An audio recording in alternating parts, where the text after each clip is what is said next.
While Peter Jackson's adaptations reduced dwarves to little more than comic relief, Rings of Power shows dwarves at the height of their power in Khazad-dum. Today we wander the tales of the dwarves, and you may be surprised at their loyalty, passion, and sense of justice. And we'll wander into a chance meeting between a jilted dwarvish heir and a grumpy, worried wizard.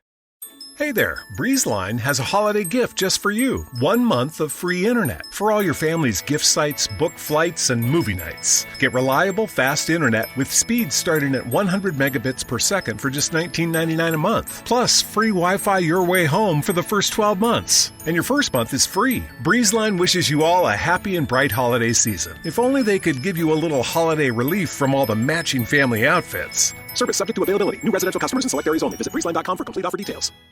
This holiday, whether you're making a Kroger Simple Truth turkey for 40 or a Murray's Baked Brie for 2, Kroger has fast, fresh delivery and free pickup, so you can make holiday meals that bring you all together to create memories that last. Kroger, fresh for everyone. Free pickup on orders of $35 or more. Restrictions may apply. Get more ways to save at the Buy 5 or More Save $1 each sale. Just buy 5 or more participating items and save $1 each with card. Kroger, fresh for everyone. Let's check the map so we know where we are for today's story. If none of this makes sense, feel free to listen to a previous episode or two to catch back up. It is the third age of Middle-earth, and we've been wandering through Appendix A of The Lord of the Rings. We've learned about the fallen Northern Kingdom, from its origins to its fall, before the War of the Ring, as well as Gondor and its kings and stewards. We've explored the origins of Rohan, including the oath of perpetual friendship between Rohan and Gondor. Today we leave aside the kingdoms of men to explore an underrated but passionate race, the dwarves of the Third Age. The first father of the dwarves was Durin the Deathless. He was one of the original 7 dwarf fathers created by Aule, the master craftsman of the Valar. When Aule created the dwarves, he did not yet know the exact form of the creator Ilúvatar's children, those children being elves and men. So he made his own children to be a tough and unyielding race, hewers of stone and rock, and lovers of great works of craftsmanship. Their creation story is really neat, and you can listen to one of my earliest episodes, number 2, for that story. From these 7 fathers came the 7 principal kingdoms of the dwarves, of which Durin's line was the chief, we might say.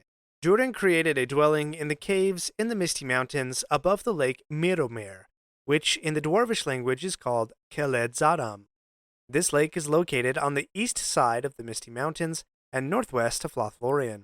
Readers of the book will remember a scene in Fellowship as the company is fleeing from Moria, and Gimli pulls Frodo and Sam aside to quickly gaze into the Miromir, and Gimli says, quote, "O Khazad-dum, fair and wonderful, there lies the crown of Durin till he wakes." The dwarves also believed that Durin would return in the forms of his ancestors, and, quote, 5 times an heir was born in his house so like to his forefather that he received the name of Durin. In Rings of Power, we see the dwarves portrayed in the Second Age, with Durin the Third and Durin the Fourth. At the end of the First Age, many dwarves fled from the west, and so Khazad-dum grew in strength. During the Second Age, the dwarves assisted the elves in their war against Sauron, when he came to claim the Rings of Power. Sauron was unable to conquer the dwarves because its halls were, quote, too deep and strong and filled with a people too numerous and valiant. Even so, quote, the gates of Moria were shut. In the middle of the Third Age, as the appendix tells us, the dwarves were seeking for Mithril, quote, the metal beyond price that was becoming yearly ever harder to win. Coincidentally, they mined deeper and deeper into the mountain named Caradaras, where Gandalf and the Fellowship would later attempt to cross the Misty Mountains and would eventually be turned away. However, as the dwarves were mining for Mithril, Sauron's power was growing, and evil things were beginning to stir again. Thus the dwarves, quote, roused from sleep a Balrog of Morgoth. However, another explanation could be made. Because of Sauron's strengthening power, the Balrog had already been awakened, and so the dwarves, quote, released it from prison.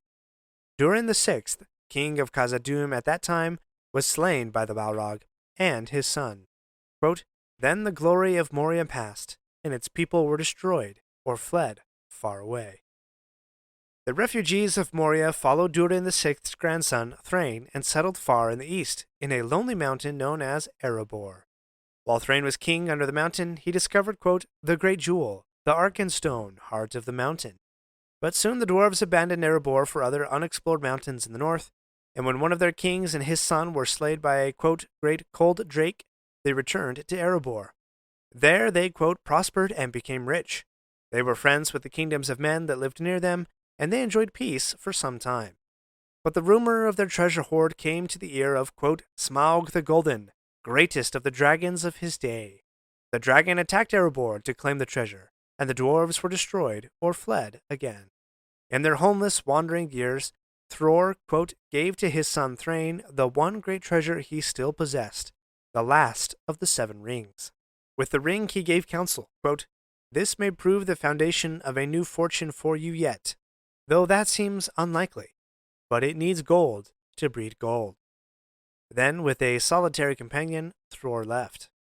He wandered, yet found himself outside the gates of the once mighty dwarvish kingdom of Khazad-dum. Leaving his companion outside, he went into the darkness of Moria, quote, walking proudly in, as an heir that returns. He did not come back out. After some days, his body was thrown out of the gate. The companion heard orc voices from the gate, laughing, and telling him to warn any other dwarves who go to Moria that they will meet the same fate as Thror. And written on Thror's face was the name Azog. When the companion returned and reported the tale to Thror's son Thrain, he refused to be insulted by Azog the orc. Quote, that was the beginning of the War of the Dwarves and the Orcs. This war, though, is unique from other wars in Middle-earth, in that it was, quote, fought for the most part in deep places beneath the earth. Thrain gathered the other houses of dwarves to avenge his father's death. Quote, for this dishonor to the heir of the eldest of their race filled them with wrath. The dwarven forces took out each orc stronghold, including Gundabad in the far north, that orc stronghold that is mentioned in the Hobbit movies.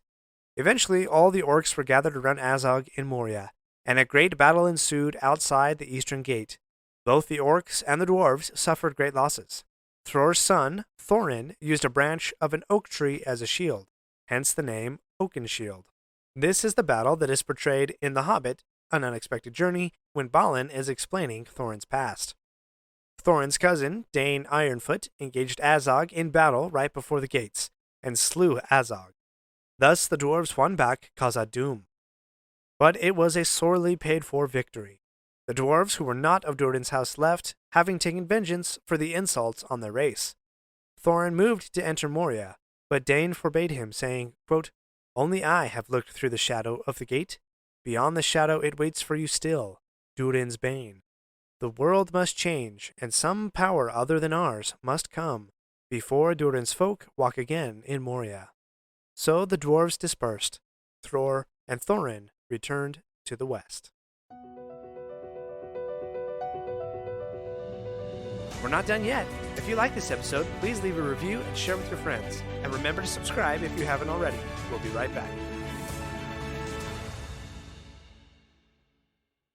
One of the compelling themes of The Lord of the Rings is adventure, where unlikely heroes leave the comfort of home in order to save it. I want to tell you about another such adventure, Shuna's Journey by Hayao Miyazaki, the creator who brought you the anime classic Spirited Away. Shuna's Journey is a charming story, long beloved in the Japanese language, and is now available in English for the first time. In this beautiful book, join Shuna, the prince of a poor land, who watches in despair as his people work themselves to death harvesting the little grain that grows there.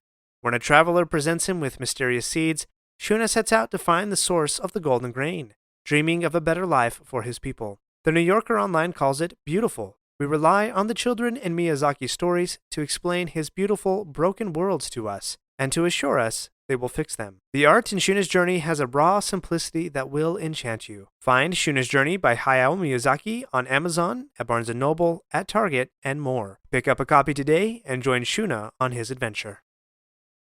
Hey there, BreezeLine has a holiday gift just for you. 1 month of free internet for all your family's gift sites, book flights, and movie nights. Get reliable, fast internet with speeds starting at 100 megabits per second for just $19.99 a month. Plus, free Wi-Fi your way home for the first 12 months. And your first month is free. BreezeLine wishes you all a happy and bright holiday season. If only they could give you a little holiday relief from all the matching family outfits. Service subject to availability. New residential customers in select areas only. Visit breezeline.com for complete offer details.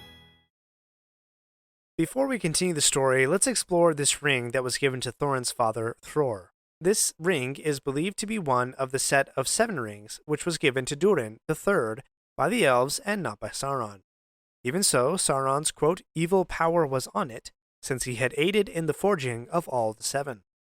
The bearers of this ring did not speak of it openly, and passed it down before death, and general knowledge of its whereabouts weren't discussed.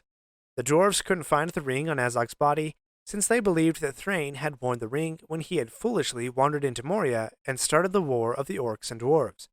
Regardless, the dwarves proved to be too tough and proud for the ring to overly possess them, for, quote, they could not be reduced to shadows enslaved to another will, unlike the men who possessed the 9 rings. Regardless, the heirs of Durin's house seemed to have more misfortune than other houses, and the ring did, quote, inflame their hearts with a greed of gold, and they were filled with wrath and desire for vengeance on all who deprived them. This is an interesting theme in Jackson's Hobbit movies. The gold sickness or dragon fever that Elrond claims runs in Thorin's family line.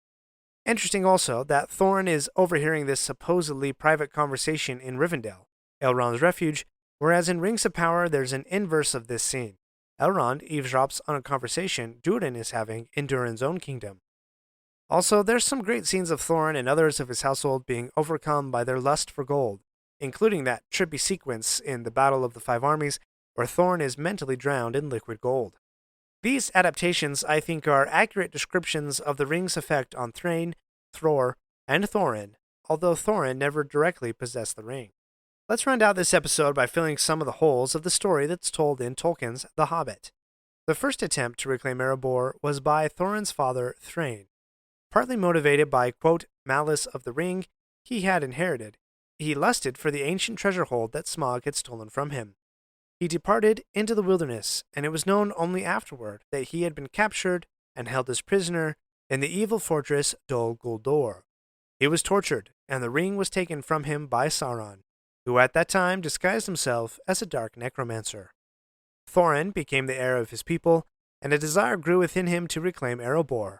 But without armies, weapons, or alliances, he had no means of great strength to achieve his goal. But, quote, at last there came about by chance a meeting between Gandalf and Thorin. It happened that they were both staying at Bree at the same time.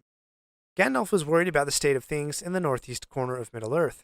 He knew that Sauron was gathering forces and planning a war, and intended to strike first at Rivendell, the main military force of the elves. Gandalf surmised that Sauron could use Smaug the dragon to, quote, terrible effect. He wondered how he might achieve the end of Smaug and cut off Sauron from a major asset, and befuddle his plans to move against Rivendell. While pondering these thoughts, Thorin walks up to Gandalf, saying in part, quote, you have often come into my thoughts of late, as if I were bidden to seek you. That was the beginning of the quest for Erebor, which is told from Bilbo's perspective in The Hobbit. But what's not told in The Hobbit, although it is portrayed in the movies, is what Gandalf was doing when he left the dwarves on their quest alone.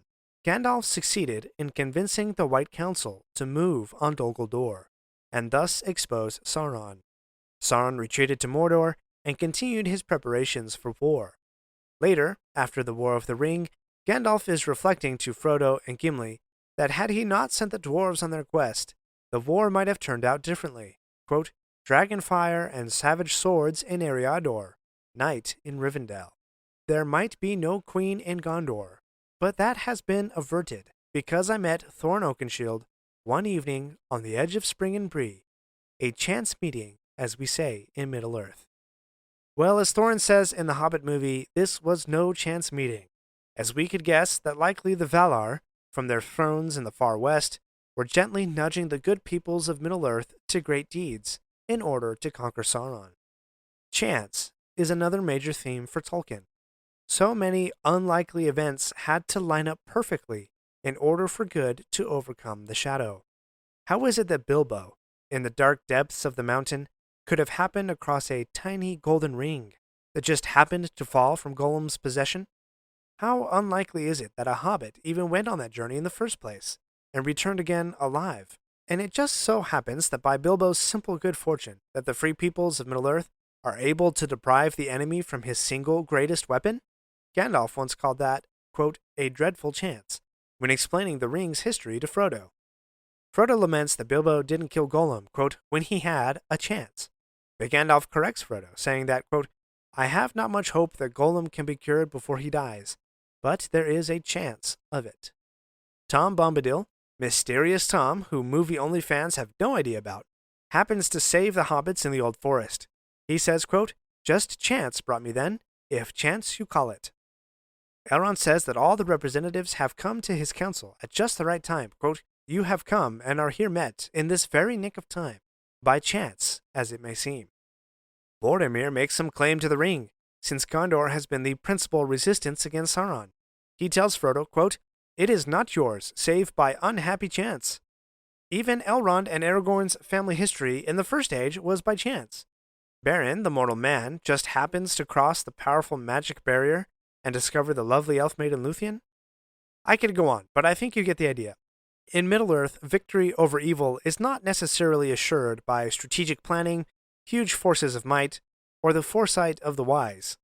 All of those things are needed, of course, but what really overcomes evil are the small chances, the unlikely opportunities for unlikely heroes to step out of their everyday comforts, go on an adventure, and do what little they can to overcome the shadow. Before leaving this theme of chance, let me share one last unlikely opportunity. Gimli the dwarf was unique in many ways, not only for his friendship with Legolas the elf, but also for his reverence for Lady Galadriel. Yet when Legolas went to the Undying Lands of the West, he took Gimli with him, a chance likely procured by Galadriel for Gimli. And yet this opportunity is the alignment of three unusual chances.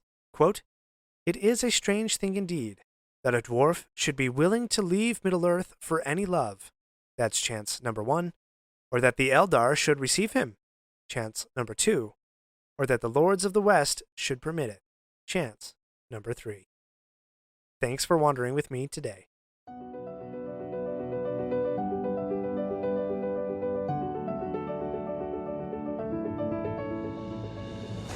My friends, if you enjoyed this episode, let me know by subscribing, leaving a review, and sharing with your friends. Follow me on Facebook or Instagram at Lore of the Rings Podcast. For feedback on the show, please email me using the link in the show notes. Until next Thursday, remember, not all those who wander are lost. Hey there, BreezeLine has a holiday gift just for you. 1 month of free internet for all your family's gift sites, book flights, and movie nights. Get reliable, fast internet with speeds starting at 100 megabits per second for just $19.99 a month. Plus, free Wi-Fi your way home for the first 12 months. And your first month is free. BreezeLine wishes you all a happy and bright holiday season. If only they could give you a little holiday relief from all the matching family outfits. Service subject to availability. New residential customers in select areas only. Visit breezeline.com for complete offer details. This holiday, whether you're making a Kroger Simple Truth turkey for 40 or a Murray's Baked Brie for 2, Kroger has fast, fresh delivery and free pickup, so you can make holiday meals that bring you all together to create memories that last. Kroger, fresh for everyone. Free pickup on orders of $35 or more. Restrictions may apply. Get more ways to save at the Buy 5 or More Save $1 each sale. Just buy 5 or more participating items and save $1 each with card. Kroger, fresh for everyone.